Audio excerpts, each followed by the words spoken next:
بەناوی خۆی گەورە و میهرەبان. من ناوم زاهیر عەلیە. ئێمە پیشەکەمان پیشەی پینەچێتیە کە 6 ساڵە بۆمان ماوەتەوە لە باو باپیرانمانەوە. باپیرم وەختی خۆی باوکمی فێر کردووە، منیش لەژێر دەستی باوکمان فێر بوویم.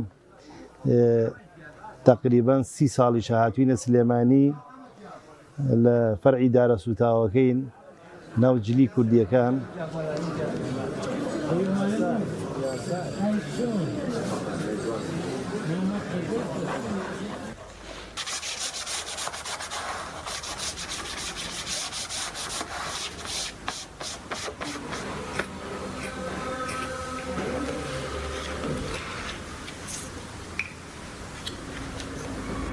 یەکەم جار هەم ئیشەمان ژێرە پێڵا و ژێری چەرم و ئەمانەمان سەری چەرمیان هێنا، ئێمە ژێرمان بۆ گۆڕی.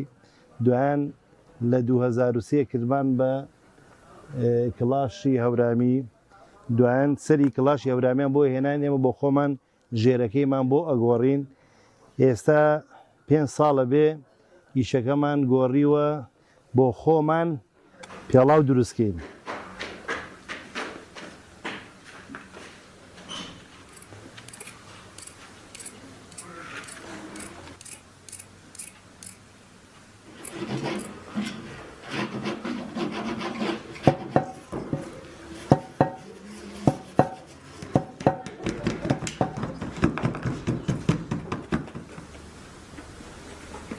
کۆناغی پێڵاو دروستکردنەکەمان بۆ شێوازەیە.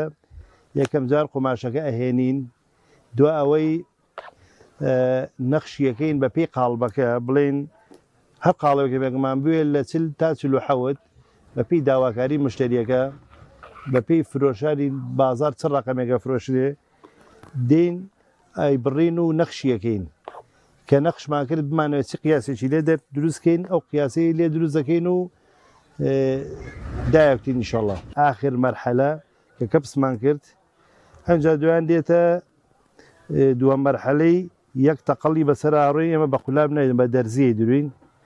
ئیشەکەمان تۆزە قورسە و کاتیشی زۆرەوێ.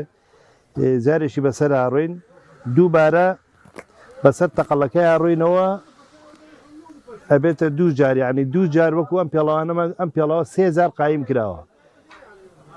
کەپس جارێک یەک تەقەڵ، جارێکی 2 تەقەڵ.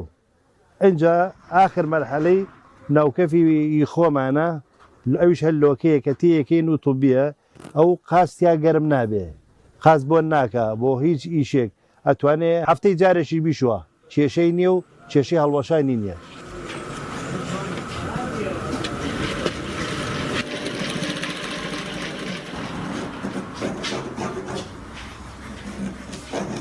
دایانانەکە بۆ خۆم دروستم کردووە، تۆزێک هەتا گەیشتمە ئاستی قیاسەکان و قاڵبەکانیش عەزێتم بۆ، چکم لاساکەرەوە نەبووم، بۆ خۆم ویستومە شتەکە بۆ خۆم دایانانی تیا بکەم.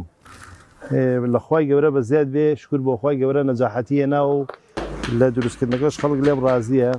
ئێمە بەعزە کەسێکی دێت بەلامان ئەڵێ قاچێکم فەرقی هەیە لەگەڵ قاچێکم بە نیوڕەقەم، پێیەکم گەورەترە، بە پێی داواکاری مشتریەکەش دەتوانین ئەوەشی بۆ دروستکەین قیاسێک نیو قیاسی فەرق بێ، یان قاوچی دۆزێک ئەستورتر بێ، یان هەیە شەکرێتی ئەڵێ قاچیشانم ئاوساوە، هەتا ئەتوانین ئەوەش دروستکەین. هەتا ئەمە بۆ ئافرەتێکم دروست کردو، ئیشەڵا نیازمێ، ئیشەڵا تۆزە ماوەمە جارێ ئیشی لەسەر بکەم. ئەمە بۆ ئافرەتێکم دروست کردووە لە هەولێرە، ئەڵێ قاسم 41.5 و سگەم پێم تۆزە بەرزە، ئەمامێ بۆ شەکرێ بەسا ئەمە ناوی هیچ مادەی نایلۆنیم تێ نەکردووە. هەتا ناوکەفەکەشی و ژێرەکەشی دروست دەکەم، ئەویش مادەی نایلۆنی تیان نەبێ بۆی کە گەرم نەبێ، خاچی گەرمە بێ. ئیشەڵا بیرۆکەی وەشم هەیە بۆ ئەوش دروستی کەم.